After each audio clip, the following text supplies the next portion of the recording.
সালাউদ্দিন কাদের চৌধুরীর সাথে তার আইনজীবীদের কেন দেখা করতে দেয়া হচ্ছে না তা জানতে কিছুক্ষণ আগে কেন্দ্রীয় কারাগারে যান তার দুই ছেলে। রাত 10:45টার দিকে আইনজীবী সহ কেন্দ্রীয় কারাগারে যান তারা। এ সময় কারা কর্তৃপক্ষের কাছে তারা জানতে চান কেন তাদের বাবাকে আইনজীবীদের সাথে দেখা করতে দেয়া হবে না। তবে এ বিষয়ে কারা কর্তৃপক্ষের কাছ থেকে কোনো সদুত্তর পাওয়া যায়নি। ঊর্ধ্বতন কোনো কারা কর্মকর্তাকেও সেখানে দেখা যায়নি। 10 মিনিট কারাগারের সামনে অপেক্ষা করে ফিরে যাওয়ার সময় সাংবাদিকদের জানান, সালাউদ্দিন কাদের চৌধুরী জীবনের সবচেয়ে গুরুত্বপূর্ণ সিদ্ধান্তটি আইনজীবীদের সাথে কথা বলে নিতে চান। এখন পর্যন্ত এই বিষয়ে কোনো সুরাহা না হওয়ায় আগামীকাল আবারও কারাগারে যাওয়ার কথা জানান তারা। দেখা করলাম, আমরা জিজ্ঞেস করেছি ওনার কোনো চিন্তাধারা আছে নাকি, আপনারা যেটা জানতে চান মার্সি পিটিশন নিয়ে। ওই বিষয় যখন আমরা ওনার সাথে জিজ্ঞেস করলাম, উনি আমাদেরকে সরাসরি বলল যে যেহেতু এটা একটা লিগ্যাল ম্যাটার, এটা উনি ওনার আইনজীবীদের সাথে ডিসকাস করে তারপরে উনি ওনার সিদ্ধান্ত বা ওনার যেই চিন্তা আছে ওগুলা উনি ওনার আইনজীবীদেরকে বলতে চান। ওই কারণে দর্শক, ঢাকা কেন্দ্রীয় কারাগারের সামনে আছেন আমাদের রিপোর্টার দীপন দেওয়ান। সরাসরি যাচ্ছি তার কাছে। দীপন, কারাগারের সামনে এই মুহূর্তের পরিস্থিতি কেমন? আর সালাউদ্দিন কাদের চৌধুরী ও আলী আহসান মোহাম্মদ মুজাহিদের বিষয়ে কি নতুন কোনো তথ্য রয়েছে? আমাদের জানাবেন। কেন্দ্রীয় কারাগারের সামনে আসলে পরিস্থিতি আগের মতোই আছে, নতুন কোনো ধরনের পরিস্থিতি তৈরি হয়নি। তবে 10:45টার দিকে একটু আকস্মিকভাবে আপনি যেটি দিলেন, সালাউদ্দিন দুই ছেলে তাকে সামনে ছিলেন এবং তারা কারাগারের গেটের যেই বাম দিকটি সেখানে অনুসন্ধানের একটি রুম আছে, সেখানে তারা গিয়ে তাদের অ্যাপ্লিকেশনটি দিয়েছিলেন এবং সেখানে তারা উল্লেখ করেছিলেন যে তারা আইনজীবী সালাউদ্দিন কাদের চৌধুরীর আইনজীবীরা দেখা করতে চান এবং যেটি দুপুরের সন্ধ্যার দিকে তাদেরকে ফিরিয়ে দেওয়া হয়েছিল, যে আসলে কেন ফিরিয়ে দেওয়া হয়েছে সেই বিষয়টি তারা মূলত জানতে এসেছিলেন। আর তারা যেটি সাংবাদিকদের সাথে বলেছেন, এটি আপনিও বললেন, যে বিষয়টি হচ্ছে যে যেহেতু এই ফাঁসি কার্যকরের আগে আইনজীবীদের সাথে দেখা করার যে আশাটি প্রকাশ করেছেন সালাউদ্দিন কাদের চৌধুরী, তার দুই ছেলে বলছেন যে এটি আসলে তার জীবনের একদম সর্বোচ্চ একটি চরম সিদ্ধান্ত এবং যে সিদ্ধান্তটি তিনি তার আইনজীবীদের সাথে কথা বলে নিতে চান। এবং যেহেতু কারা কর্তৃপক্ষ কেউই বিষয়টিকে আসলে সেভাবে স্পষ্ট করছেন না, সেক্ষেত্রে তারা অনেকটা আগ্রহ নিয়েই তারা এসেছিলেন যে এখানে যদি কাউকে পাওয়া যায় তাহলে বিষয়টি তারা একটু পরিষ্কার হতে চান। তো তারা যখন এখানে এসেছেন সেই সময় কারাগারের বাইরে অবস্থান করেছেন এবং কারাগারের ভেতর থেকে কোনো ঊর্ধ্বতন কর্মকর্তাও বাইরে আসেননি এবং বাইরে যারা ছিলেন তারাই মূলত তথ্যটি দিয়েছিলেন যে আসলে এই মুহূর্তে কারাগারের ভেতরে কোনো ঊর্ধ্বতন কর্মকর্তা নেই, যার কারণে তাদের এই অ্যাপ্লিকেশনটি আবেদনটি তারা এই মুহূর্তে গ্রহণ করতে পারছেন না। এবং তারা যাওয়ার সময় আমাদেরকে সর্বশেষ একটি বিষয় জানিয়ে গেছেন যে তারা আগামীকালকে আবারও কারাগারে আসবেন এবং এই বিষয়ে তারা আসলে একটি সুনির্দিষ্ট স্পষ্ট ব্যাখ্যা চান যে আসলে তাদেরকে কি আসলে আইনজীবীদেরকে দেখা করতে দেয়া হবে কি হবে না, এবং এটির আসলে একটি স্পষ্ট ব্যাখ্যা তারা চান। বুবলি। ধন্যবাদ দীপন। দর্শক, ঢাকা কেন্দ্রীয় কারাগারের সামনে থেকে এখনকার পরিস্থিতি সম্পর্কে জানাচ্ছিলেন আমাদের সহকর্মী দীপন দেওয়ান। এর আগেও বিএনপি নেতা সালাউদ্দিন কাদের চৌধুরী ও জামায়াত নেতা আলী আহসান মোহাম্মদ মুজাহিদের সাথে দেখা করতে দেওয়া হয়নি তাদের আইনজীবীদের। মুজাহিদের সঙ্গে দেখা করতে বৃহস্পতিবার আবেদন করেছিলেন তার আইনজীবীরা।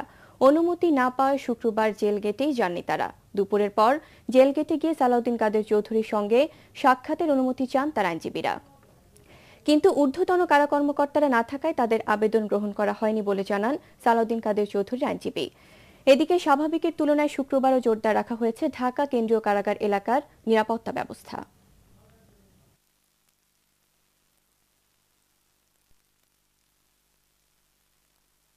গতকাল যখন ওনার পরিবার ওনার সঙ্গে দেখা করেছেন তখন পরিবারের বিষয়টি জিজ্ঞেস করেছিলেন যে উনি মাস্টার দিবেন কিনা, তখন উনি বলেছেন যে আমি আমার আইনজীবীদের সঙ্গে কথা বলেই আমি আমার সিদ্ধান্তটা কারা কর্তৃপক্ষকে জানাবো।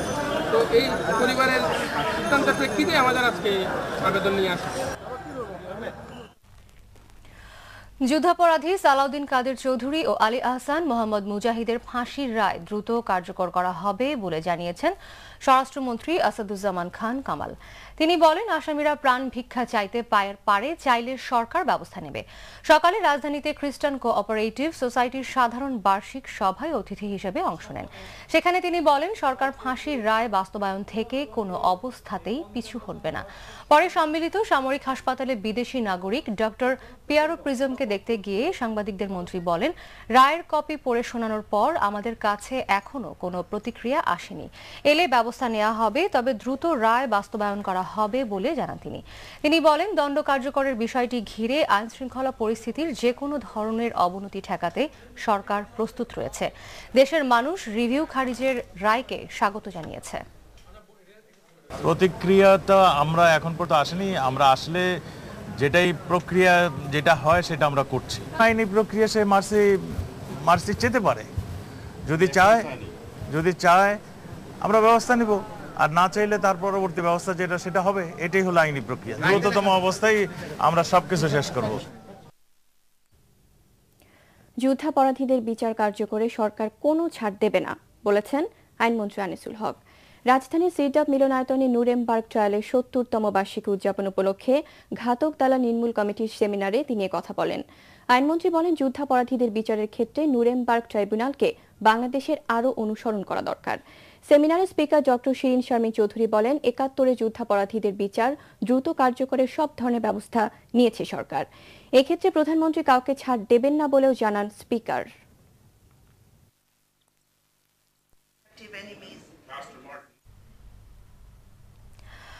যুদ্ধাপরাধের বিচার ইস্যুতে রাজনৈতিক দলগুলোর মধ্যে বিভাজন দুঃখজনক বলে মন্তব্য করেছেন বিশিষ্টজনেরা।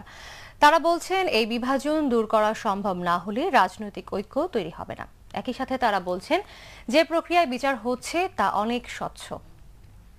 শীর্ষ নেতা বাংলাভিশনের নিয়মিত টকশো গণতন্ত্র এখন অনুষ্ঠানে আলোচকরা কথা বলেন যুদ্ধাপরাধে এ বিচারে শুরু থেকেই রাজনৈতিক দলগুলো যে অবস্থান নিয়েছে তা পরস্পর বিরোধী বলে মত দেন তারা।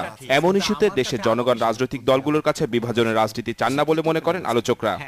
এই রকম বিভাজন এবং এই রকম বিতর্ক হয়, এটা একটা দুঃখজনক, এবং আমরা সেই ধরনের জাতীয় নেতৃত্বের অপেক্ষা করছি যারা এইটিকে অতিক্রম করে জাতীয় ঐক্য প্রতিষ্ঠা করতে পারবেন।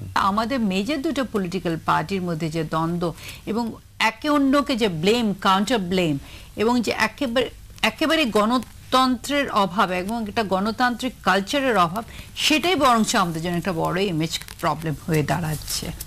বিচার প্রক্রিয়ার স্বচ্ছতা নিয়ে অনেকে প্রশ্ন তুললেও আলোচকরা বলছেন ভিন্ন কথা। অন্যান্য দেশে ট্রাইব্যুনালের যে প্র্যাকটিসগুলো আমরা দেখে থাকি সেই তুলনায় অনেক বেশি স্বচ্ছতা এবং অপরাধীদের অনেক বেশি সুযোগ দেওয়া হয়েছে, এমনকি ইনক্লুডিং যেটা কোনো দেশের কোনো ট্রাইব্যুনাল দেয় না, যে ট্রাইব্যুনালের ফাইনাল রায়ের পর এইটা আবার অ্যাপিল করা যাবে, এই অধিকার কিন্তু অন্য কোনো ট্রাইব্যুনালে কোনো দেশেই দেওয়া হয়নি। স্বচ্ছ করতে হলে পরে এটা যারা বিবাদী পক্ষ, যারা আসামি পক্ষ, তাদেরকে তাদের সাক্ষ্য প্রমাণ উপস্থাপন করা যতটুকু সম্ভব, এমনকি কোর্ট, আমি মনে করি আদালত একটু আউট অফ দি ওয়ে গিয়ে হলে পরেও তাদেরকে অ্যাকোমোডেট করতে হবে, যাতে করে সব মানুষের কাছে, বিশ্ববাসীর কাছে মনে হয় যেন যে না, এটা অত্যন্ত একটা ফেয়ার ট্রায়াল হয়েছে। বাংলাদেশের রাজনীতি ক্ষমতা দখলের রাজনীতি উল্লেখ করে আলোচকরা বলেন, এ কারণেই অনেক অপরাধী এখনো মাথা উঁচু করে রাজনীতি করে যাচ্ছেন। আচরণটাই তার। মাহফুজুর রহমান, বাংলাভিশন, ঢাকা। বিএনপি চেয়ারপারসন বেগম খালেদা জিয়ার নিরাপত্তা নিয়ে উদ্বেগ জানিয়েছেন দলের মুখপাত্র ডক্টর আসাদুজ্জামান রিপন। এক বিবৃতিতে তিনি বলেন, খালেদা জিয়ার নিরাপত্তা ব্যবস্থা অপ্রতুল, তাই তার নিরাপত্তা বাড়াতে সরকারের প্রতি আহ্বান জানান আসাদুজ্জামান রিপন। বিবৃতিতে আরও বলা হয়েছে, শনিবার লন্ডন থেকে দেশে ফিরছেন বেগম খালেদা জিয়া। দেশের আইনশৃঙ্খলা পরিস্থিতির অবনতি হয় বিএনপি চেয়ারপারসনের নিরাপত্তা জোরদার করা জরুরি। এ ব্যাপারে সরকারকে উপযুক্ত পদক্ষেপ নেওয়ার আহ্বান জানিয়েছে বিএনপি। বারবার মামলার তারিখ দিয়ে বেগম খালেদা জিয়াকে জেলে নেয়ার অপচেষ্টা চলছে বলে অভিযোগ করেছেন বিএনপির ভাইস চেয়ারম্যান শাহ মোয়াজ্জেম হোসেন। তিনি বলেন, সরকারের এই হীন উদ্দেশ্য সফল হবে না।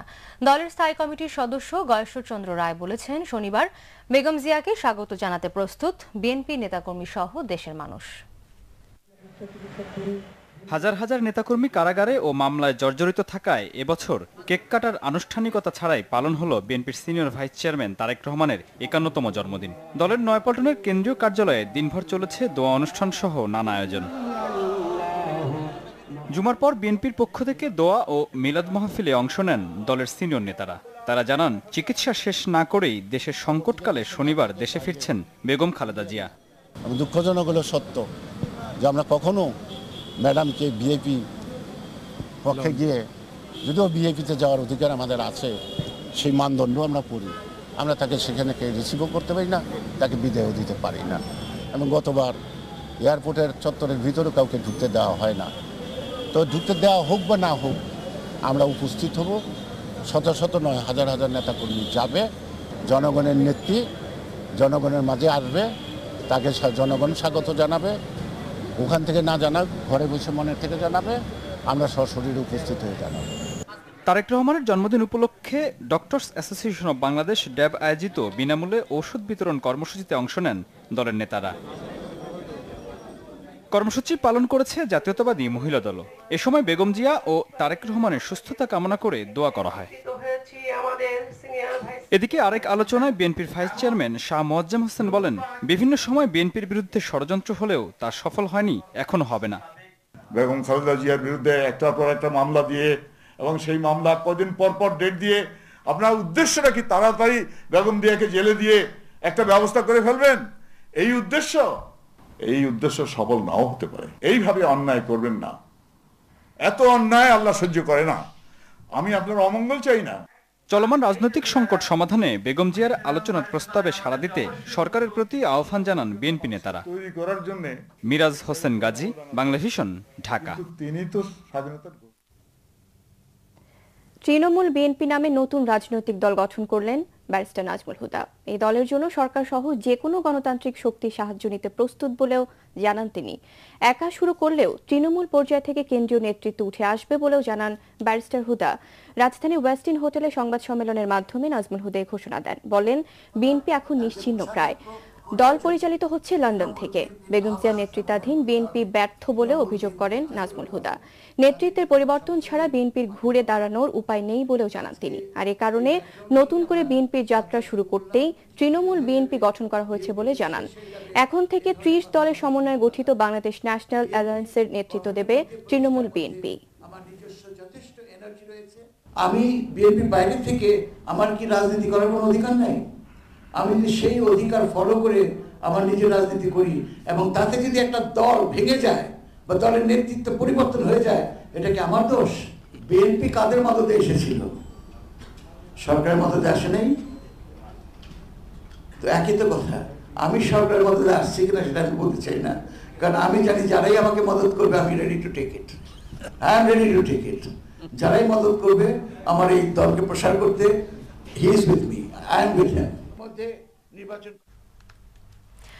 ব্যারিস্টার নাজমুল হুদার নতুন দল ঘোষণাকে আমল দিতে চান না বিএনপি নেতারা। গয়েশ্বরচন্দ্র রায় বলেছেন, কেউ দল ছেড়ে চলে গেলে ব্যক্তির মৃত্যু হয়, দলের ক্ষতি হয় না। আরেক নেতা শাহ মোয়াজ্জেম বলেন, হুদার তৃণমূলে জনগণের কোনো সাড়া নেই। পশ্চিম বাংলায় মমতার অনুসরণ করে তিনি এখানে একটা তৃণমূল বিএনপি করেন, খুব করেন। ওটা তৃণের মধ্যেই থাকবে, ওটা মানুষের মাঝে যাবে না। বিএনপি মানে জিয়া, বিএনপি মানে বেগম খালেদা জিয়া, বিএনপি মানে তারেক জিয়া, বিএনপি মানে আপনারা সবাই। এখানে অন্য কিছু চলবে না, চলে নাই।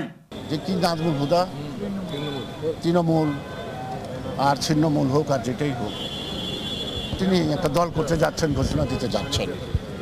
তিনি এই পর্যন্ত কতগুলি দল ঘোষণা দিচ্ছেন উনি নিজে গণে বলতে পারবেন না। আপনারাও যদি স্মরণ করেন তাও নিজে ছাড়তে পারবেন না। তো শত ফুল ফুটতে দাও, বাগানের সব ফুলেই মালা হয় না, কিছু ফুল ঝরে যায়। কিছু লোকের জন্ম হয় ঝরে যাওয়ার জন্য, কিছু লোকের জন্ম হয় কিছু করার জন্য।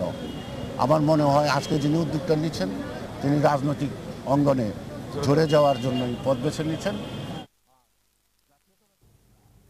সারা দেশে যৌথ বাহিনীর অভিযান অব্যাহত রয়েছে। বিভিন্ন স্থানে আটকের শিকার অধিকাংশই বিএনপি জামাতের। মেহেরপুরে এক জামায়াত কর্মী সহ জেলার বিভিন্ন স্থানে 10 জনকে গ্রেফতার করেছে পুলিশ। বৃহস্পতিবার রাত থেকে শুক্রবার সকাল পর্যন্ত মেহেরপুর সদর, গাংনী ও মুজিবনগর উপজেলা থেকে তাদের আটক করা হয়। এদিকে রংপুর জেলা সদর উপজেলার বিভিন্ন স্থানে আটক করা হয়েছে বিএনপি ও জামায়াতের 65 জনকে। নাশকতার অভিযোগে সাতক্ষীরার জামাত শিবিরের 12 কর্মী সহ 33 জনকে আটক করে যৌথ বাহিনী। জেলার 8টি থানার বিভিন্ন এলাকা থেকে তাদের আটক করা হয়। চট্টগ্রামের বিভিন্ন স্থানে আটক 74 জন। এছাড়া যৌথ বাহিনীর বিশেষ অভিযানে যশোরে 70 জন, গাইবান্ধায় 28 জন, কুড়িগ্রামে 16 জন ও মানিকগঞ্জ থেকে 8 জনকে আটক করা হয়েছে।